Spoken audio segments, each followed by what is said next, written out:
Telugu digital media network లో political కేటగిరీలో number 1 కేవలం 72 గంటల్లో 1,50,00,000 వ్యూస్ పైగా పాపులర్ టీవీ నెట్వర్క్. ఇప్పుడు రఘురామకృష్ణంరాజు వైసీపీ ఎంపీగా ఉన్నారు. ఇప్పుడేమో ఆయన రెబల్ గా ఉన్న పరిస్థితి. ఒకవేళ ఆయన బయటకు వస్తే ఎట్లా ఉండే అవకాశం? టీడీపీ గానా లేకపోతే వైసీపీ ఎంపీగా పోటీ చేసే అవకాశం ఉందా? పార్లమెంట్ రద్దయ్యే 34 రోజుల ముందు రాజీనామా చేశారు. ఇప్పుడు ఎంపీగా లేరు, రాజీనామా చేశారు. ఓకే. పదవికి యాక్చువల్గా ఆయన ముందు చేస్తుంటే బాగుండేదేమో. కనీసం మిగతా పార్టీలో బీజేపీలో చేరినా సరే అక్కడికి ఆంధ్రప్రదేశ్కి వస్తే ఎవరు అరెస్ట్ చేస్తారు? బీజేపీ వాళ్ళని అరెస్ట్ చేసి దమ్ముందా? ఆ ప్రాంత ప్రజలకి ఎంపీ లేకుండా పోయాడు. నాకు అది జగన్మోహన్ రెడ్డి గారి దుర్మార్గాలను కానివ్వండి, లేకపోతే ఈయన ఇప్పుడు ఆంధ్రప్రదేశ్లో తెలంగాణ మూమెంట్ జరుగుతున్నప్పుడు ఎంతటి తీవ్ర భావోద్వేగాల మధ్యన, ఉద్యమాల మధ్యన, బెదిరింపుల మధ్యన మేమందరం తిరగలా. తెలంగాణలో అన్ని ప్రాంతాలకు వెళ్ళి వచ్చాం. ఎన్ని బాధలు గవర్నమెంట్స్ తర్వాత ఇచ్చారు నాకు. ఓకే. 4 గవర్నమెంట్స్ తర్వాత ఇచ్చారు. ముందర నిలబడి ప్రజల కోసం కలిసి పనిచేయాలి కదా. సరే, ఏదేమైనా సరే ఆయన ఏ పార్టీ వచ్చినా ఆయనే ఎంపీ అంటున్నారు కదా, చూసారా? డెఫినెట్గా ఏ పార్టీ వచ్చి నేనే పోటీ చేస్తానని అన్నారంటే మరి ఆ పార్టీలు అలా పడిపోయినాయో లేదో, ఆ విలువ పడిపోయినా లేదో, ఈయన విలువ అక్కడ ఉందో లేదో నాకు తెలియదు. బహుశా ఈయన విలువ ఎక్కువ ఉండి ఉంటుంది.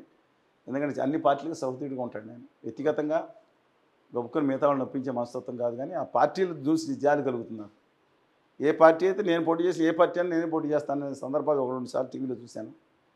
నేనే అభ్యర్థి అని ఆ పార్టీని నిర్ణయించుకోవాలి. But let us wait and see. కానీ ఆయన నిలబడితే ఆయన కాదు, నర్సాపురం కాన్స్టిట్యున్సీలో మిమ్మల్ని నిలబెట్టని నెగ్గుతారు. 1989లో ఎన్టీ రామారావు గారు 30 సీట్లతో 89 వరకు కొనసాగిన పార్లమెంట్లో పడిపోయి 2 సీట్లు నెగ్గారు. ఒకటి ఇప్పుడు ఎత్తేసిన బొబ్బిలి నియోజకవర్గం కెంపూరు రామరావు గారు, 2వ నర్సాపురం. అంత తెలుగుదేశం పార్టీకి అంత బలీయమైన స్థానం. మన కూడా వారు నెగ్గింది కూడా 40,000 లోపే. మిగతా అనేక స్థానానికి 1,00,000-2 లక్షల మెజార్టీ వస్తే 40,000 లోపుతో నెగ్గారు ఆయన. నాగబాబు గారికి కూడా 2 లక్షల పైన ఓట్లు వచ్చి పైచీలకు ఓట్లు వచ్చింది. అందువల్ల డెఫినెట్గా సునాయాసంగా ఎవరు నిలబడి నెగ్గుతారు? రఘురామకృష్ణరాజు గారు అయితే కొంచెం ఎక్కువ నెగ్గుతారు. ఇప్పుడు తెలంగాణ మాదిరిగా బీజేపీ ఇక్కడేమో బీసీసీఎం నినాదంతో ముందుకెళ్ళింది. ఏపీలో కూడా బీజేపీ కాపు సీఎం నినాదంతో ముందుకెళ్ళే అవకాశం ఉందా? డెఫినెట్గా ఉంటుందండి. వాళ్ళు ఇండిపెండెంట్గా వెళ్తే ఆ స్టాండ్ రామ్మనోహర్లో ఎప్పుడో చెప్పారు. సంఖ్యాపరంగా ఎక్కువ మంది ఉన్న కాపులకు కూడా రాజ్యాధికారం రావాలన్నారు. అలాగే బీసీలకు ఏదైతుందో వాళ్ళకి రాజ్యాధికారం రావాలి. కానీ రాజ్యాధికారంలో ముఖ్యమంత్రి అయితే రాజ్యాధికారం కాదు, అన్ని విధాలా సాధికారత. జగన్మోహన్ రెడ్డి గారు తన వంతు ఎన్టీ రామారావు గారు చేసిన ప్రయత్నం బీసీలకి వాళ్ళ ఆంధ్రప్రదేశ్, అసలు తెలంగాణ కానీ ఆంధ్రప్రదేశ్ కానీ దీంట్లోకి వచ్చిన తర్వాత ఎన్టీ రామారావు గారి వల్ల డెఫినెట్గా బీసీలు పైకి రావడం ముఖ్య కారణం రాజకీయాల్లో ఎన్టీ రామారావు గారు. మొట్టమొదటిసారి రిజర్వేషన్ పెట్టారు, పొలిటికల్ రిజర్వేషన్ పెట్టారు. ఇక్కడ ఎన్టీఆర్ పెట్టారు తెలుగునాట.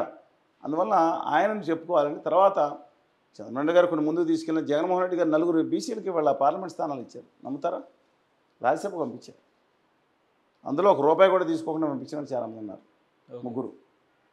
అందుకని బీసీలు మాత్రం let us wait and see అండి. కానీ కాపు సీఎం అనేది అంటే బీజేపీ మతంతో ప్రయోగం చేసింది. చేసేదే మతం ప్రయోగం, మత విద్వేష ప్రయోగం. వాళ్ళ కులంతో కూడా ప్రయోగం చేయడం వాళ్ళ ఇష్టం. ఈ కాన్సే కోల్డ్ బ్లడెడ్ పాలిటిక్స్ ఆడతానని బీజేపీ అని మా రామ్మాధవ్ గారు ప్రకటించారు. That's up to them. But వీళ్ళు చెప్పినా చెప్పకపోయినా డిజర్వ్ అండి. డెఫినెట్గా సంఖ్యాపరంగా ఎక్కువ మంది ఉన్నారు. కూరమ వెంకటరెడ్డి నాయుడు గారు ఉమ్మడి రాష్ట్రానికి అతి తక్కువ కాలం ఉన్న ఇన్ఛార్జ్ ముఖ్యమంత్రి కన్నా ఆ రోజు ముఖ్యమంత్రిగా చేస్తున్నారు. అందువల్ల డెఫినెట్గా మహారాష్ట్రకు కూడా ముఖ్యమంత్రిగా చేస్తున్నారు.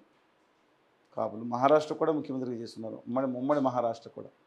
అలాగే బీసీలు కూడా రాజ్యాధికారం రావాలని కోరుకుంటాను.